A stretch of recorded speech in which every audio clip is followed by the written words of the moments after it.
Greater Intimacy with God, a daily devotional for Tuesday, September 15th, 2020. The verse comes from Matthew 24:7, New King James. For nation will rise against nation, and kingdom against kingdom.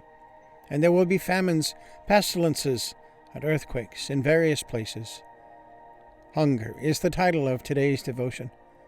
Observers predict that within a few years, the most critical issue will be hunger. Because world demand for food is rising rapidly, our 90-day stockpile in this country has dwindled down to 27 days. Scientists predict that one major crop failure would result in the worst famine this world has ever known.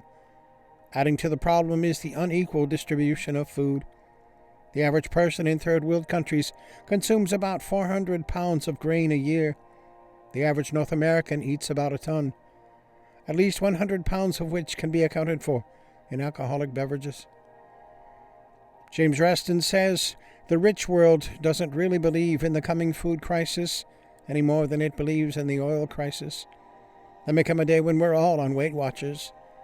A famine is already spreading in Africa, and the hunger in India has long been known. Famine should not surprise believers, since Jesus foresaw it, predicting an increase of famines, pestilences, and earthquakes before his return. Our world is desperate. In these troubled times, the believer must not panic and seek shelter from the hurts of the world. We must go forth to share the gospel of Christ, who can strengthen us to face these problems and guide us through these trying days ahead. Now, when these things begin to happen, look up and lift up your heads, because your redemption draws near. Luke 21:28. Pray with me. We face troubled times, Lord, and yet there is concern that it will get worse. People of this nation have not yet faced the kind of persecution that others are enduring in other countries. Lord, give us strength and courage to face whatever may come, with the assurance of your love and an urgency to spread your gospel.